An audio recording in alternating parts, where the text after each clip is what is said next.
All right, this is the AP free response question on the hiking trail called trail or trail elevation.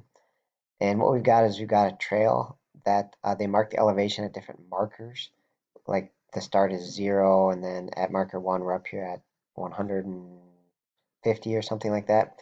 So here's a visualization of the trail along with what we actually have as an array that stores the different signposts and then the elevation. Right, so the index is kind of the signpost, and then the elevation is these numbers. So we have a single D array that is these elevation numbers. All right, and that's the main thing we're going to use in the different methods. Here we have to write two methods. Part A, we have to write, is it level based on this description here? So it's only checking a segment of the trail to see if that segment is level, and they're going to check from the starting index to the ending index. So this description is pretty tricky for me to understand. You can obviously, hopefully you've already read through it. Um, but what is helpful to me is they give a couple examples here where they say if the starting marker is 7 and the ending marker is 10 for the array that was given. So basically we can look at that. They say that this is considered level. So if we look from 7 to 10, what they say is you have to find the max and the min values.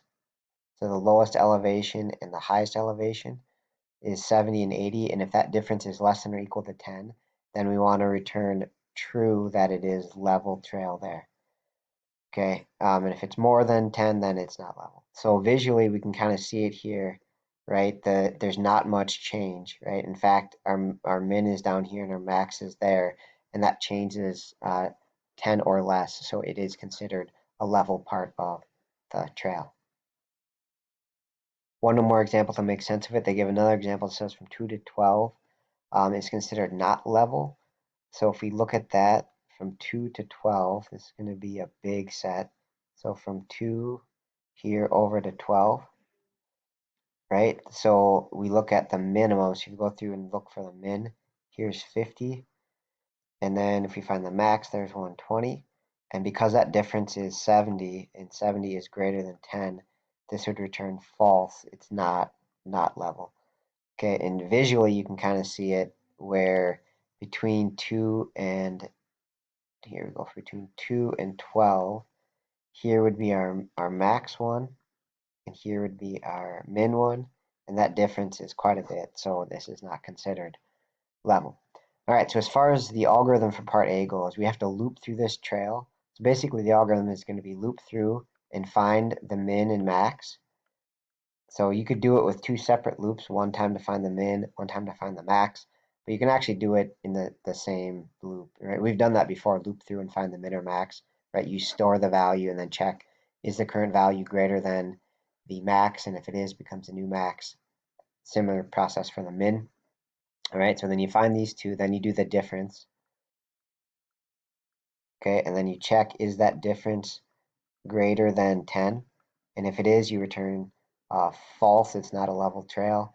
Otherwise, you return true that it is, right? Or you could do it the other way around. You could do, is it less than or equal to 10, and then return true, because that would be level. Otherwise, return false.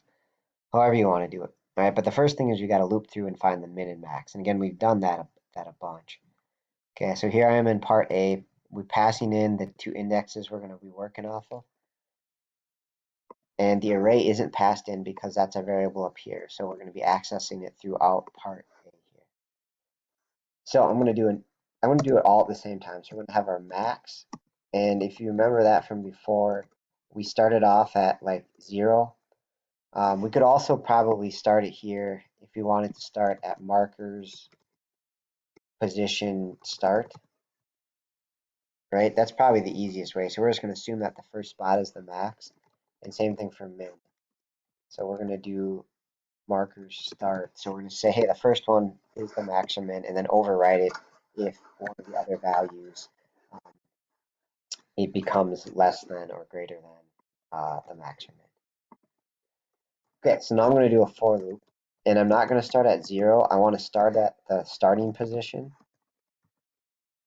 Actually, we could go one more than the starting here, but because we set this up this way, but we'll just, to make it simple, we'll do the start.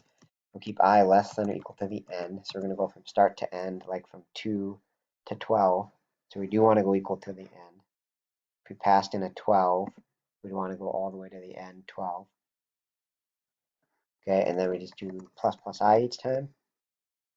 And then we just want to check. So we want to say if the position we're on, so markers, position I, if that is greater than the max, it becomes the new max. So max becomes markers, position I. Okay, and the min one is very, very similar. So if markers position I is less than the min, it's going to become the new min. So min becomes markers position I.